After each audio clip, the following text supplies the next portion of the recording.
Okay, people, apparently we live in a world of spiritual succession.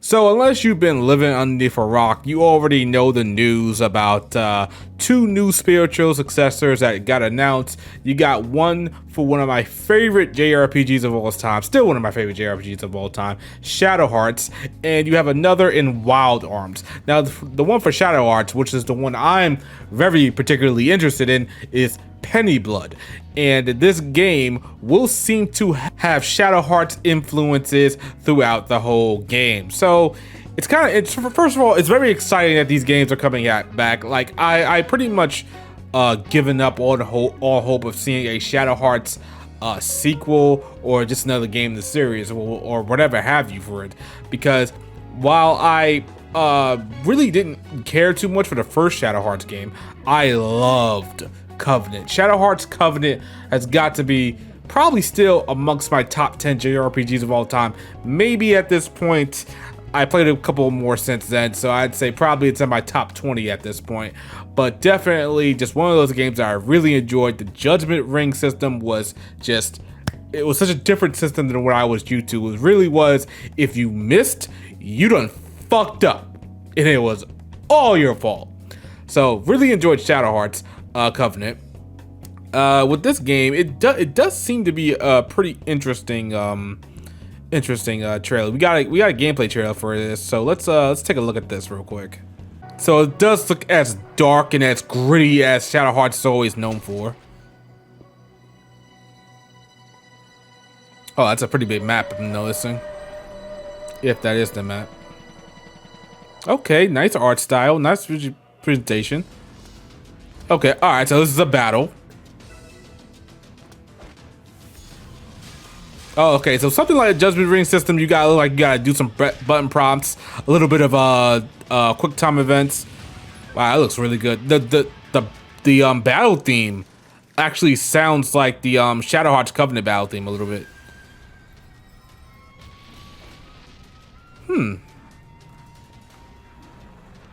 Wow, these creature designs are very very nice. Okay, so there's a lot of this looks like a quick time battle system. It's not exactly, it looks like it's turned. Okay, so he transforms just like Yuri does. All right, it looks pretty cool.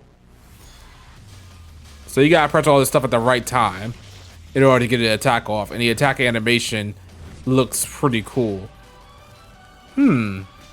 This is an interesting way to present a battle system. That's the end of the battle?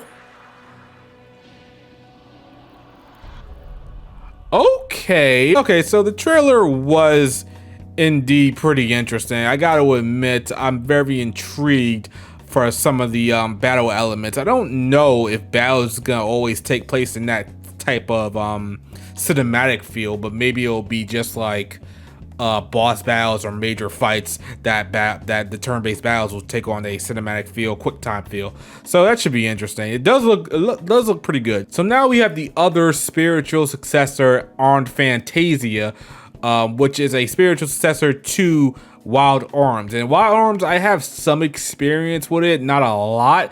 I played Wild Arms 3 back in the day. I'm talking back in the day, and I kind of liked it, but that was back in the day where I couldn't exactly be afforded to keep games that I was lukewarm on. If I wasn't crazy about it, if I wasn't just so, I guess you could say for this, gung-ho about it, I pretty much just took the game back and got my money back and went to another game. So I think that's what happened with Wild Arms 3. So this one looks pretty cool as well. Let's see if they got a trailer for this. And here we have the trailer right here, and it's playing. Okay, of course it has the Wild Arms, you know, desert theme going on. Graphics look pretty good. Main protagonist looks pretty cool, liking the artwork. Secondary protagonist, main heroine look really good.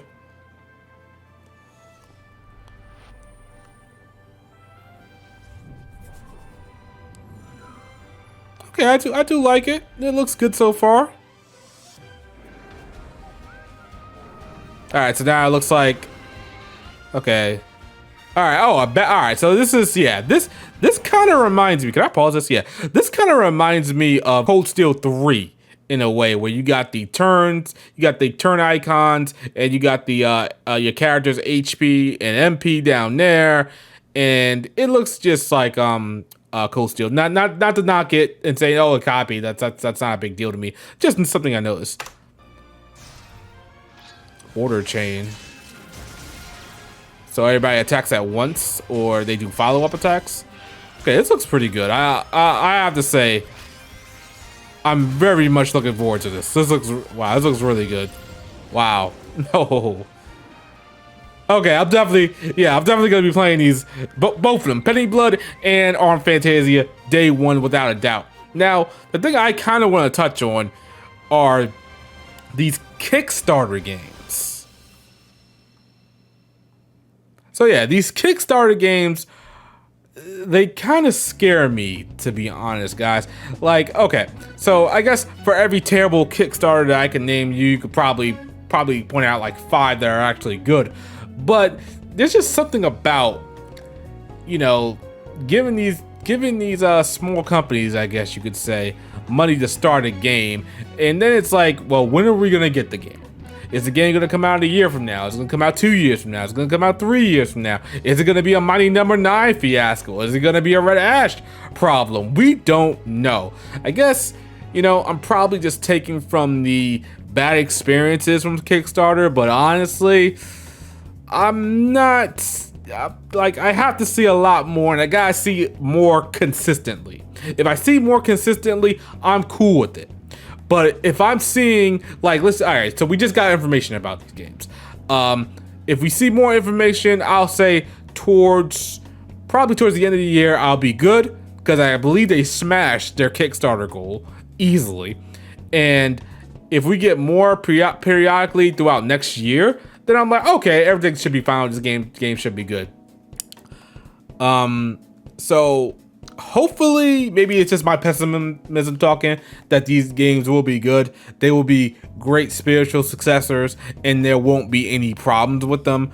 But hey, I can't help but feel in the back of my mind that there's always that possibility of Mighty Number 9 happening to any Kickstarter game, and I can't just give my full support to it. I don't know. Maybe you guys can convince me down in the comment section. What do you guys think of Fantasia and Pennyblood? Let me know. Am I being a complete idiot for, you know, being pessimistic, being cautious? Because I believe back in the day, or I don't know if it was back in the day, maybe it was a couple of years ago, so I guess you could label it as back in the day, but there was like a campaign going telling people never to pre-order games. Don't pre-order games. This is basically what we're doing. We're pre-ordering this game by supporting it. And we pre-order, most of the time we pre-order games that we have a lot to go on. Like, well, some games get announced, they do get pre-orders up, but for the majority, I think you get a lot of trailers, you get a lot of gameplay footage, and then you go for the pre-order. But here it's like you got like I almost want to say a concept and a skeleton of a game. These games are really early in development. They're really, I don't think they're anywhere near releasing anytime soon. I'd be surprised if they release next year. I might even be more surprised if they release in 2023. But now you don't know how these games are gonna end up. You don't know how these games are gonna come out, and who knows if you pre-ordering is gonna do anything. Maybe it wasn't for the best. I don't know. I just think we need to take a step back, just because it's a game series that's getting a spiritual successor that we love, that we have such fond memories of back in the day, that we should be just a tad bit cautious when supporting them. I don't know.